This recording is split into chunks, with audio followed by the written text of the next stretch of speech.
수요 예배에 나오신 여러분, 주님의 이름으로 사랑하고 축복합니다. 이스라엘 사람들은 전쟁터에 하나님의 궤를 가져오면 우리가 반드시 승리할 것이야, 이렇게 생각을 했습니다. 이기고 지는 것에 대해서만 생각을 했지 궤를 빼앗길 것이라는 생각은 전혀 하지 못했어요. 상상하지도 못했습니다. 그런데 전쟁에서도 지고 여호와의 궤까지 빼앗기게 되었습니다. 상상해 본 적도 없는 일이 일어난 것이에요. 하늘이 두 쪽 날 일이 일어난 것이지요. 여호와의 궤만 있으면 절대적으로 승리할 것이라 확신까지 했는데 승리는 고사하고 여호와의 임재의 상징인 여호와의 궤마저 빼앗기게 된 것이지요. 당시 전쟁은 나라와 나라의 전쟁을 통해서 그들이 섬기는 신들끼리의 전쟁이라고 여겼습니다. 때문에 어떤 나라는 대지의 신이고 어떤 나라는 산에 강한 신이고 이래서 그들이 싸움을 벌일 때에 그들이 유리한 장소에서 전쟁을 벌이기도 했지요. 이스라엘이 블레셋에게 패배한 것은 이스라엘이 섬기는 신이 블레셋의 신에게 패배한 것이라 그 지역에서는 그렇게 여길 수밖에 없는 상황이에요. 이스라엘의 신을 상징하는 궤까지도 빼앗겼으니 이는 블레셋에게 이스라엘과 이스라엘이 섬기는 신이 조롱당할 일이 되는 것이지요. 하나님은 부패한 이스라엘에게 징계를, 심판을 내리셔야 했었고, 또 이번 전쟁에서 이스라엘의 진 것과 여호와의 궤를 빼앗긴 것으로 인해서 하나님께서 세계 열방 가운데 업신여김을 당하지 않으셔야 하는 이 두 가지 숙제를 안게 되신 거지요. 근데 하나님께서 이 숙제를 어떻게 풀어 가시는가? 일단은 이스라엘에게 징계를 내리셨습니다. 블레셋과의 전쟁에서 패하게 하시고 이스라엘이 그토록 믿었던 여호와의 궤를 그들의 진영 가운데 들여왔음에도 불구하고 여전히 패배하게 하셨죠.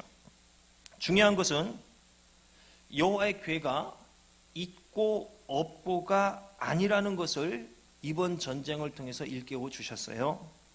중요한 것을 놓치고 여호와의 궤를 가까이 하는 것은 아무런 의미가 없다는 것을 말씀해 주고 있는 거지요. 우리 신앙생활도 마찬가지입니다. 중요한 것을 놓치고 아무리 신앙적인 행위와 시간과 공을 들여도 그것이 하나님 앞에 의미가 없는 행위가 되더라는 것을 이 전쟁을 통해서 우리에게 알려주고 계시는 겁니다. 하나님 앞에서 죄의 문제를 법궤를 가져다 놓는다 할지라도 혹은 법궤 하레비를 갖다 놓는다 할지라도 이거 해결할 수 없다는 그 교훈을 우리에게 주고 있는 것입니다. 이스라엘이 전쟁에서 패하고 언약궤까지 빼앗긴 것은 이스라엘 백성들이 하나님과 바른 관계를 갖지 않고 하나님과 이 친밀함에 집중하지 않고 오직 이 언약궤를 맹목적으로 의지했기 때문입니다. 잘못된 삶과 신앙생활을 하고 있었다는 것을 이 사건을 통해서 드러내시는 거죠. 이스라엘이 진정 공을 들여야 하는 것은 언약궤에 가까이 가는 것, 언약궤를 가까이 가져오는 것, 이것이 아니라 하나님과의 바른 관계를 회복하는 것이었습니다. 그러나 이스라엘은 하나님과의 친밀함, 거룩한 성도의 삶에 대해서는 등한시해버리고 언약궤를 특별히 생각하고 언약궤를 소중하게 여기는 것으로 이것을 대체해버렸습니다. 언약궤만 가까이 모시면 된다는 생각을 하고 있었어요. 하나님과의 관계 회복이 가장 중요한 것인데 이 부분을 무시해버리고 신앙의 외적인 요소들에 공을 들이는 것으로 바른 신앙생활과 삶의 방향으로 우리는 나가고 있다, 이렇게 간주해버리고 있었습니다. 이것은요, 핵심은 다 놓쳐버리고 외형적인 것에만 집착하는, 어찌 보면 주술적인 신앙생활을 하고 있는 이 모습이죠. 하나님은 이에 대한 경고를 이번 전쟁을 통해서 확실하게 하신 것입니다. 사람이 연인 관계를 맺을 때에요, 그렇잖아요. 사람 대 사람이 만나서 사람 대 사람으로 어떤 호감을 갖고 어떤 일들을 만남을 함께 겪어 나가는 거잖아요. 상대방에게 잘해야 되는 것이지, 상대방이 선물한 이 반지나 선물 그것만 애지중지하고, 그런데 사람에 대해서는 소홀하게 될 때 이 연인 관계 발전이 과연 있겠습니까? 이스라엘은 정말 중요한 것이 뭔지를 잊은 채 신앙의 핵심을 잃어버리고 신앙의 외형적인 것에 목숨을 건 잘못된 방향으로 나아가고 있었던 것입니다. 하나님을 섬겨야 하는데 언약궤를 섬기는 거예요. 이는 이 언약궤를 우상화해버리는 것이나 다름없는 것이요. 하나님께서 참 많은 것을 우리에게 주셨는데 그것만 바라보기 시작하면 그게 또 우상이 될 수 있더라는 거예요.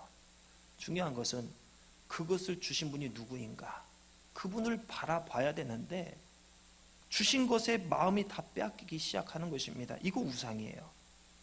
우리 신앙생활의 목표는 하나님을 향해야 됩니다.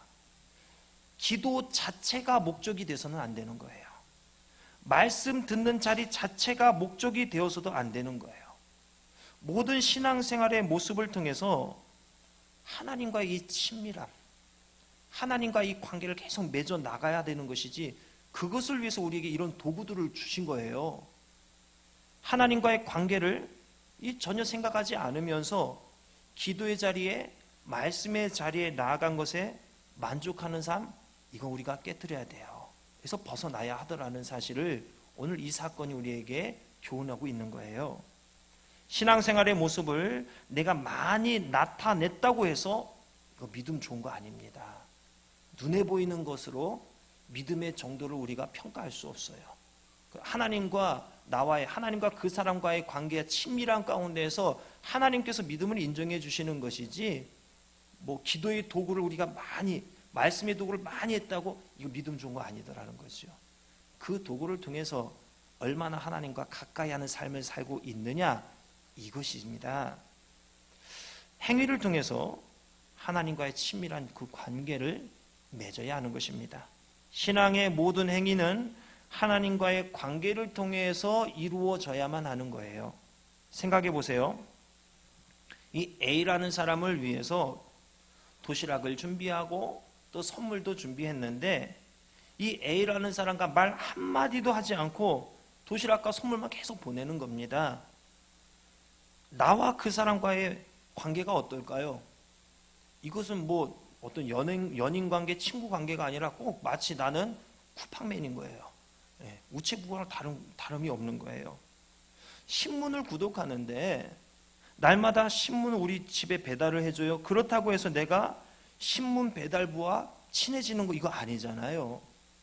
하나님과 나와의 사이에서 정말 중요한 건 이 관계를 맺는 거예요. 아무리 많은 그 무엇을 했다 할지라도 이 하나님과 이 관계에 변화를 가져오지 못한다면 그것이 소용없는 것이 되는 거예요. 그러므로 하나님과의 관계를 맺지 못하고 맹목적으로 신앙생활을 하는 것은 이거는 잘못된 모습이지요. 물론 신앙의 초기에는 그럴 수 있어요. 외형적인 것을 보고 거기서 은혜 받을 수도 있고 그럴 수 있어요. 그러나 10년, 20년, 30년이 됐는데도 여전히 그와 같은 신앙, 그 칼날을 유지하고 있으면 그건 문제되는 거예요. 외형적인 걸 통해서 우리는 하나님께 나아갈 수 있어야 하더라는 것입니다. 이 관계까지 나아가야 하더라는 거죠. 하나님을 하나님답게 섬겨야 합니다. 예전에 한 성도님 집에요, 그 담임 목사님과 신방을 하는데, 신방을 할 때마다 그 성도님은 봉투에 3만 원씩 5만 원씩 담아서 이렇게 건네주는 거예요. 형편도 좋아 보이지 않는 분이 그러니까 받는 입장에서 이 부담이 느껴지지요. 그래서 왜 올 때마다 이렇게 챙겨주시느냐 이렇게 물으니까 그분이 하는 말이, 굿을 한 번 해도 몇백 몇천씩 주는데 이것은 아무것도 아니라고 이렇게 얘기하는 거예요. 그러니까 이전에 이분이 뭐 굿을 엄청 많이 했던 분이셔요. 그래서 그런 뭐 어떻게 표현할까? 그런 세계에 대해서 이게 잘 알고 그렇게 그런 생각으로 또 교회 목사를 이렇게 챙기려고 하고 그런 모습이더라고요.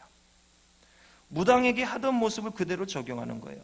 마치 복채를 쥐어주듯 단지 신앙의 대상만 바뀌었을 뿐 신앙의 자세와 형태는 이전의 모습과 다를 것이 없는 거예요. 하나님을 다른 신 섬기듯 섬기는 것은 이거는 하나님의 방법이 아니지요. 하나님은 성경을 기준으로 해서 이것이 제시하고 있는 나타나 있는 것을 기준으로 해서 하나님을 섬겨야 하는 것입니다.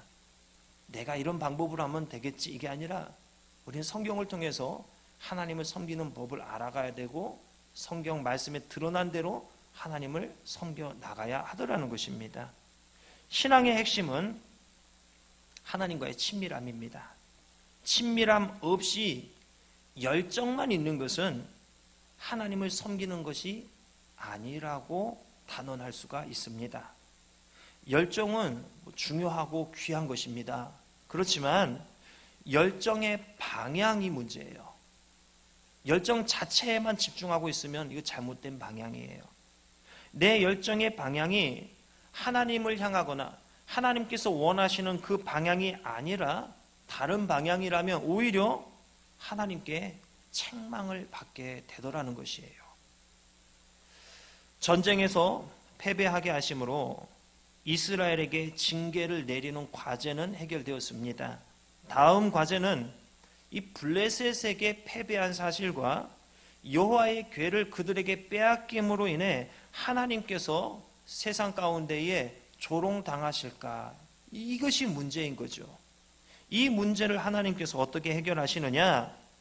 블레셋에 재앙을 내리심으로 이 문제를 해결해 나가십니다.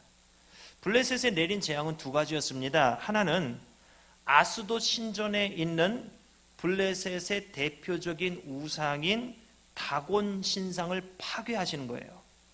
두 번째는 블레셋 사람들이 언약궤를 보관하기 위해서 옮기는 지역마다 하나님이 독종 재앙을 내리시는 거예요.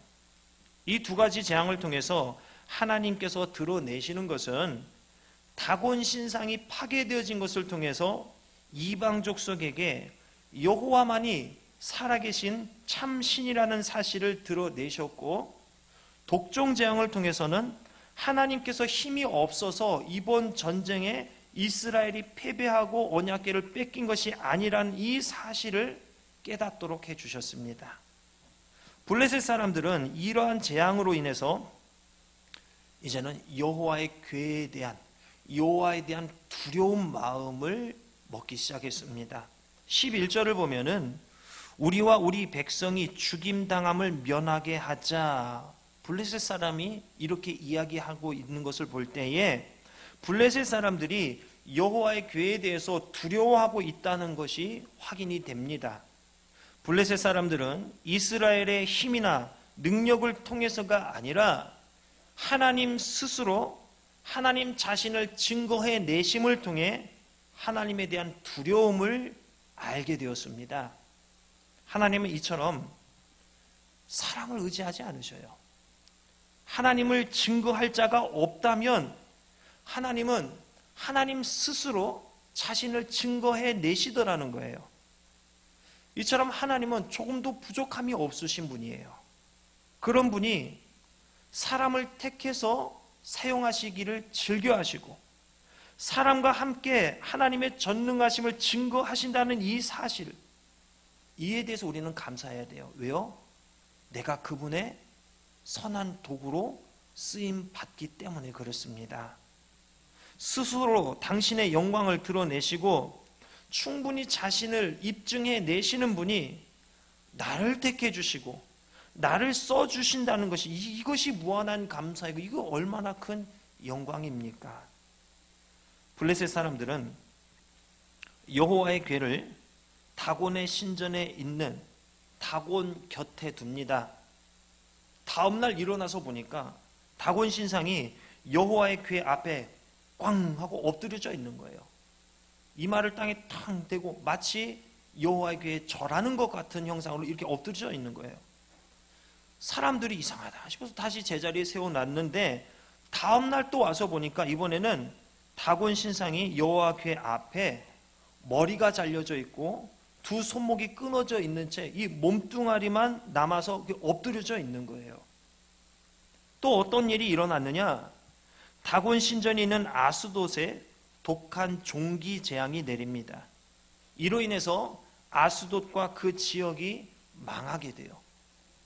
아스돗 사람들은 이 되어진 일을 보고 이스라엘의 신의 괴를 우리와 함께 있지 못하게 할지라 그의 손이 우리와 우리 신 다곤을 친다, 이렇게 고백을 합니다. 전쟁을 통해서 자신들이 섬기는 신들 간에 대결을 한다, 그리고 우리가 이겼다, 이렇게 여겼습니다. 상대방의 신을 상징하는 괴를 자신들의 신의 영역에 가져다 놨으니, 즉 자신들 신의 나와바리에 이스라엘 신의 괴를 가져다 놨으니까 이 상대방의 신이 자신들이 섬기는 신에게 굴복을 당했다, 정복당했다, 이렇게 여겼습니다. 이번 게임은 이제 완전히 끝났다, 이렇게 여겼어요. 그런데 이 생각이 완전히 깨지게 된 거죠. 지역을 넘어서, 그 상황을 넘어서 상대방 진영의 신이 우리 신의 지역에서 영향력을 행사하더라는 겁니다. 상대방의 신에게 우리의 신이 꿈쩍하지를 못하는 거예요. 엎드려져 버리는 거예요. 이것은 당시 신에 대한 개념이 완전히 깨어진 사건이었습니다. 각 나라의 신이 지역신으로 여겼어요.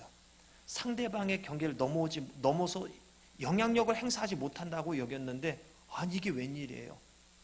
그 경계가 완전히 깨어지고 우리 영역에서도 힘과 능력을 발휘하는 상대방의 신이 모습이 증거되고 있는 거예요. 이스라엘이 섬기는 여호와는 지역을 뛰어넘어서 전 세계를 다스리는 신 위의 신이라는 사실이 드러난 것입니다. 바로 우리 하나님이 모든 신들 위의 신인 위대하신 유일한 한 분이라는 사실입니다.